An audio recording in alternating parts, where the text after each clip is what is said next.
Greetings, everyone. It is I, Griffior, and welcome to Hearthstone. I have a little... Fuck, I keep hitting the goddamn mic. Anyway, I have a little bit of a talk for everyone today. If you do not play Hearthstone, if you have no idea what this video is not for you.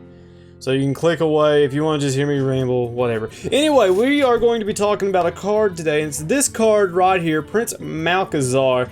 At the start of this game, shuffle 5 extra legendary minions into your deck. Now, a lot of the big contenders like Trump, Kripparrian, Ponyhoof, Brian Kibler, Noxious have weighed in on this card, and it's weird seeing these pros have very differing opinions. I'm by no means a pro, but I think I can give a little bit of input on this card. And hopefully if you don't play Hearthstone, you've already clicked away, because it's not going to get any easier to understand. Okay, so a lot of points are being thrown around right now as to what this card can do to change up the meta. Okay, so first of all, we're going to look at this in a standard set. You know, we're going to look at this through the eyes of standard. Okay, so what this does, again, at the start of this game, shuffle 5 extra legendary minions into your deck. Now, when this card was announced, I immediately thought that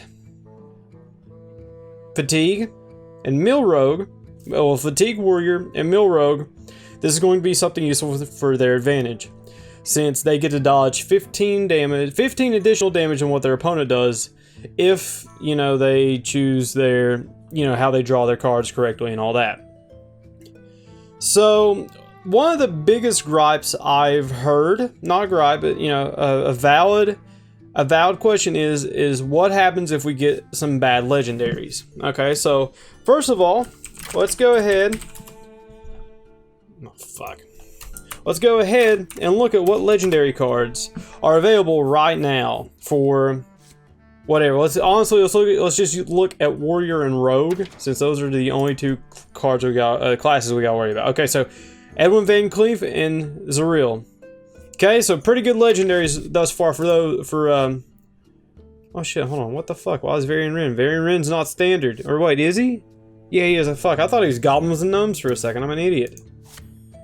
Yeah, I'm an idiot. I don't know why. Okay, anyway, so then again, so there you go. You got Grommash and Varian Wren for your standard sets, and in your neutral cards for...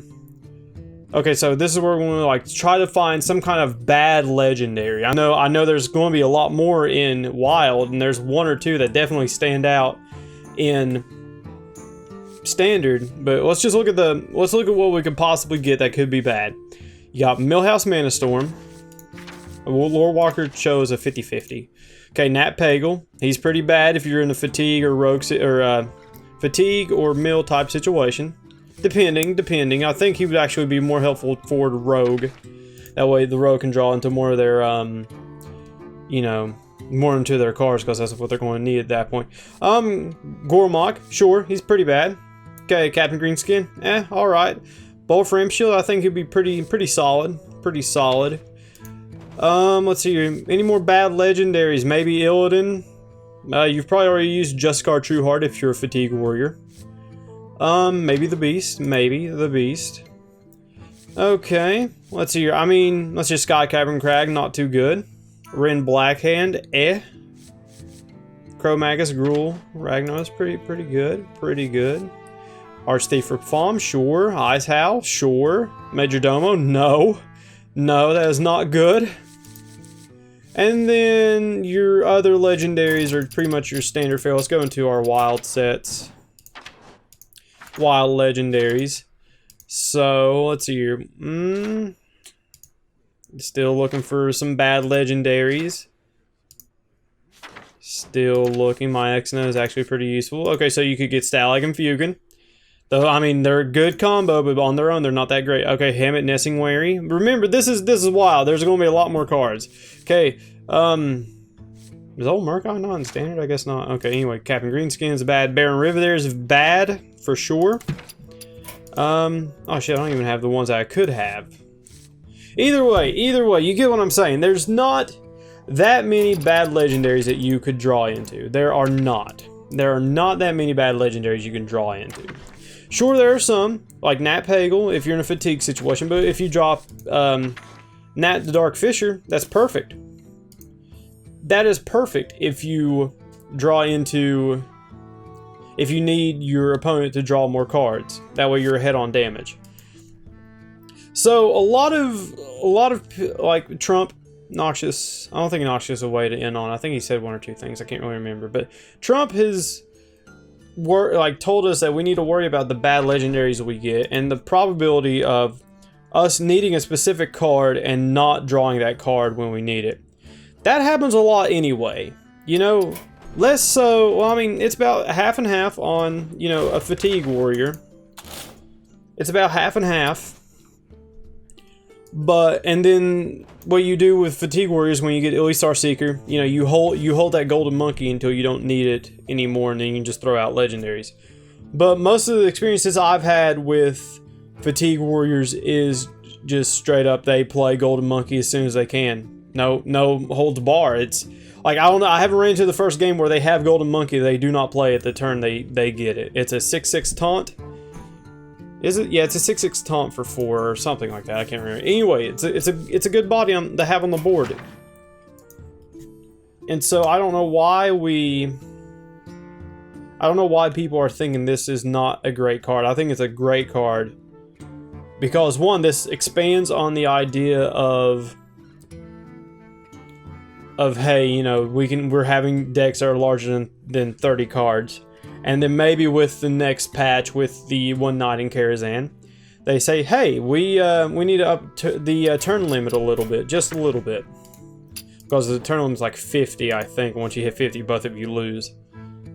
Man, I had a lot more things to say about this in my head, but you know, when you get going, you just lose it. But anyway, I don't have a Mill Rogue. I don't. But I honestly think that Prince Malchezaar is going to have perhaps a place in maybe every deck, because like let me pull up my mage here. Let me find one, because like it's not hard to find a card that you just don't need. You know, like let's hear. I can get rid of a Fireball if I want to. I can get rid of a Water Elemental. Probably not Azure Drake because I'll need card draw.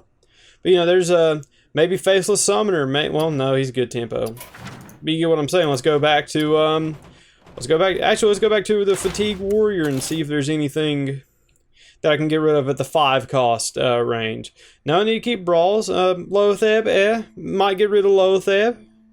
And here's another thing, like if I get rid of Loatheb, I have a chance of having him in my deck. Is he dependable? No.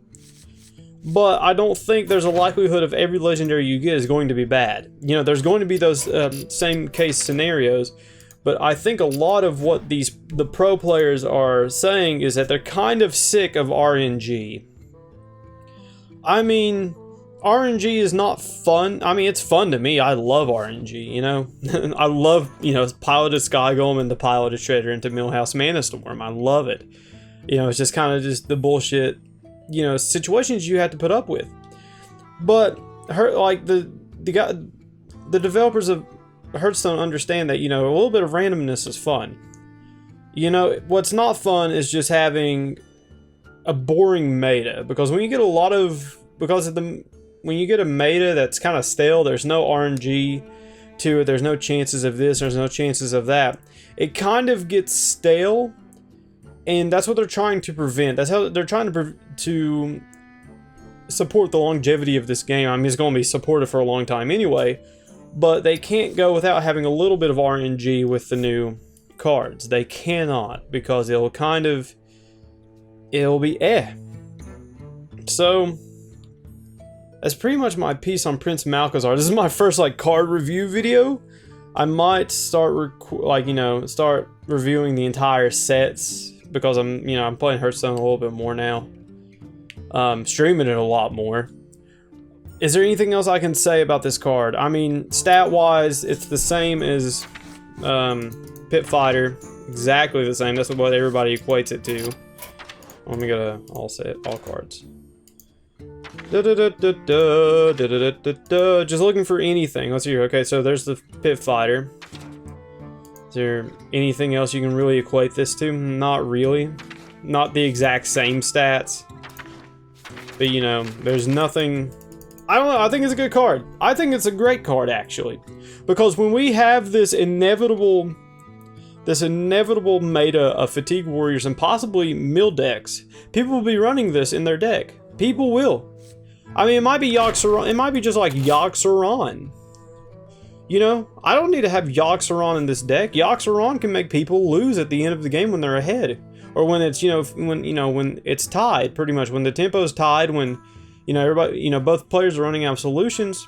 You can throw Yogg-Saron and easily lose when you could have had a better solution, but no. That's what I'm talking about. That's the level of randomness that Hearthstone delivers, and it's fun. No, like, sure, you're gonna have when you have a bad Yogg-Saron, it sucks. When you have a good Yogg-Saron, it's awesome. I don't know. I think a lot of it is the pro players complaining about randomness. That's honestly me, but I like random. I love random. Cabal's Tome, Ethereal Conjure, Discover Effect. Discover is a little bit more of a controlled random, but it's still random in a sense. But I honestly think that's what it is. I think so. Like, if anybody tells you that this is a bad card, I don't think it's meant to be something that's, how you say, it's not supposed to be like Dr. Boom. It's not supposed to be in every deck. It's not supposed to. It's not a Dr. Boom. It's not, it's not supposed to be viable in every deck. I think this is a probably niche card, or just a card that just people play. Because Yogg-Saron's not viable. It's not, but people play it. People will play Yogg-Saron till the day they die. Because it's a fun card. And if you can't have fun with a game, you're not going to play it. So, tell me what you think down below. Don't shitpost, just tell me what you think down below, and like, we can have a discussion. And but anyway, I don't know what I think, honestly, at this point. Like, he's a good card, he's not a good card, but he's a fun card.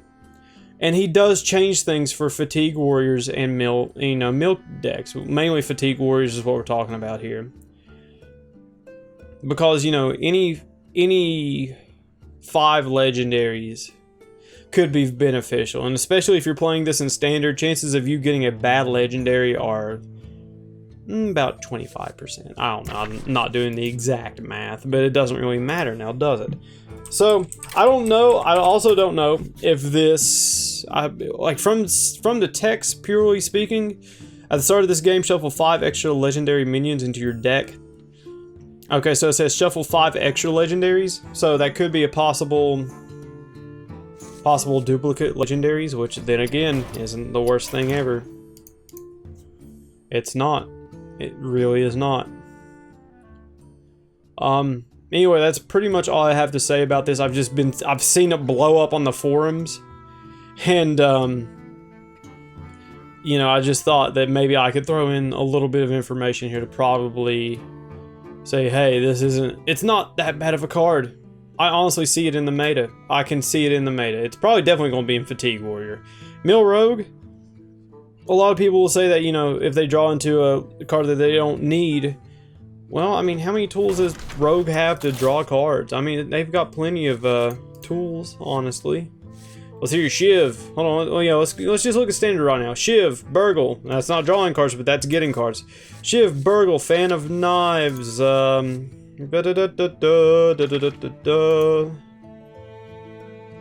Gnomish Inventor, Loot Hoarder, Polluted Hoarder, and what you're not gonna run, Polluted Hoarder. Thistle Tea, Sprint. You use Vanish to redo your draw effects, Let's look into Wild. Oh shit.